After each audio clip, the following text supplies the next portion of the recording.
Hello everyone, welcome back to my channel and to Power Apps Code Up series. In today's video, we are going to see how we can handle Dataverse lookups columns in Code Apps. This is one of the requested topic from a subscriber who has asked if I can create a video on how we can handle Dataverse lookup columns and store data based on the relationship.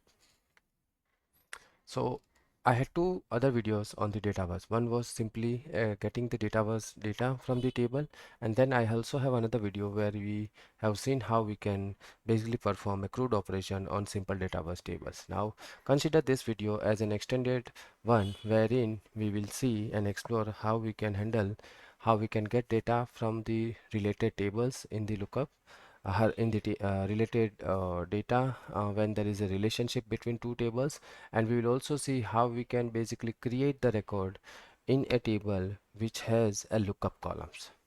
Now, as we all know that lookups in the Dataverse are being handled differently. It means that we would need to store the GUID of the related records from the child table wherever we wanted to in the parent table where we want to store the data.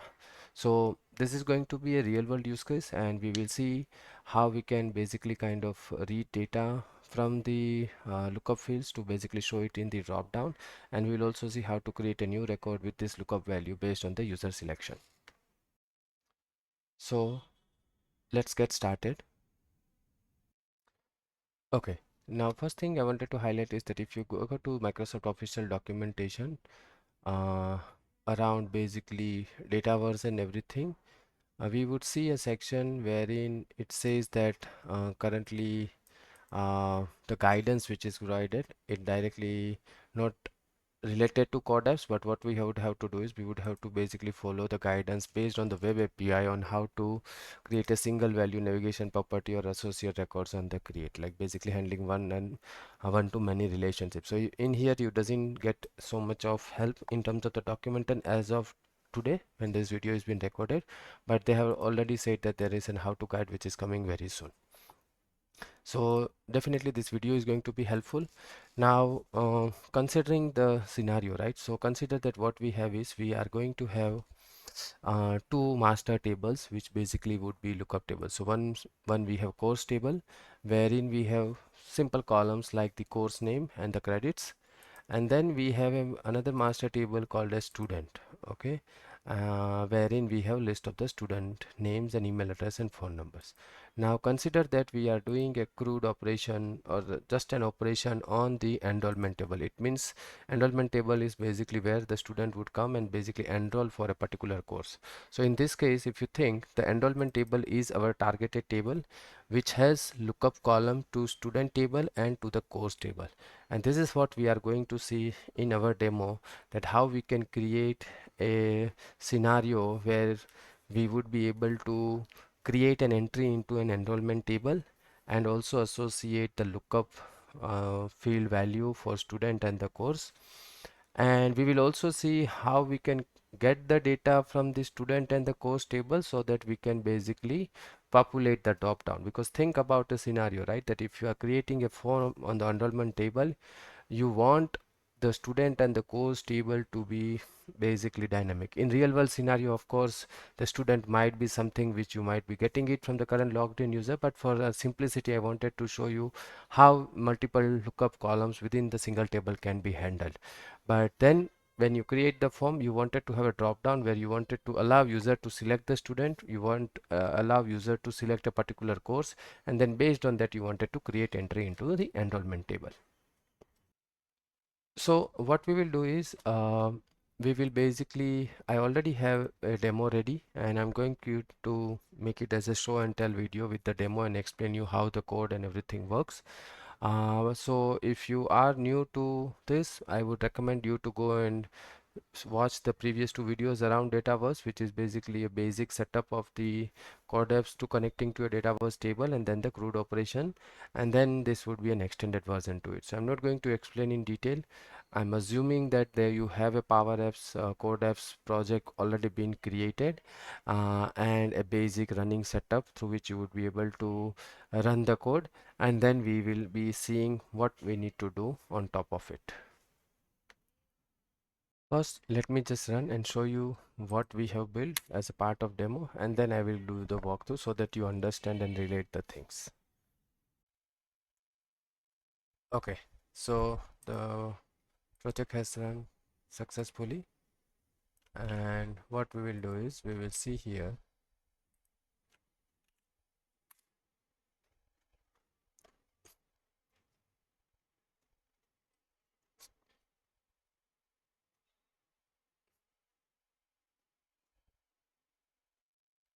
Okay, so the screen has loaded, and for this video we are going to focus on this one. Okay, we are not getting display data and displaying it in the table or anything, but this is basically the screen where we are going to see it. When user clicks on add enrollment, this is where a pop-up opens, and this is where you would be able to see the get data information. So if you see here, it is getting the data from the course table and displaying it here, and then in the student table it is going to get data from the student table and display it here, right? So let me put a test entry, test 3, date 24/04/2026, and let me select the course, let me select the student, and then click on add. So this is going to add the entry and put it into the database. And if we see here, that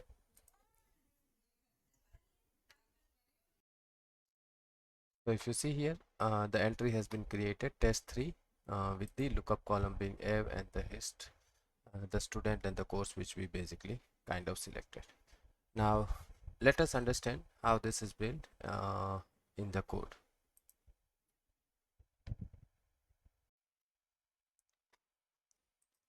Okay, so we are talking about three tables here, right? Student, enrollment, and courses. So as usual, when we wanted to basically connect any code apps to any data source, we need to add it as a data source, right? So for that, what you can do is you can basically run this command. So in my case, we are going to run the pack command to add first the enrollment table, and then we will also add the student table, and then we will add the course table. So what this three command is going to do, this three command is going to create respective models for each of the table and respective service class for each of the table. So if you see here, what we have is we have course model, enrollment model, and student model. Course model, course service, enrollment service, and movie service. This is an auto generated code, and with using this code, what we are going to get is we are going to get a service layer for each of the table to do any kind of operations on the table. This I have already explained in the previous one, but if you see here, for example, considering the course service, what we have is we have a create method which will allow us to create a record in the course table, update, delete, and we also have get and get all. Okay, and if you think about it, for any table, these are the primary four, five operations which we are going to do. You might want to get all the data, but based on filter also. Then there is this method wherein you can pass the option to pass the O data query filter, and it will give you only the records based on the filter. And then you have specific record get method, which is going to give you the detailed information about a particular record based on the record ID. And then you have delete again based on ID, then you have update based on ID, where you are going to also pass the parameters as the change field values. And then there is a create record where we are going to send the record. Though what I have explained is about course, same thing in the enrollment table also you are going to see similar methods, which is create, read, update, delete, and everything. And then also there would be one metadata method, because there is a relationship table, and because there are relationship for this table, and because there are relationship, there are ways for us to get the metadata about it. Okay, so now this is the service class and auto generated method which we have already seen. Now think about now let's basically see the components, right? So as I said, what we have is we have a lookup component, right? And in terms of user interface, if we see here and find the render method, what do we have is we have basically um,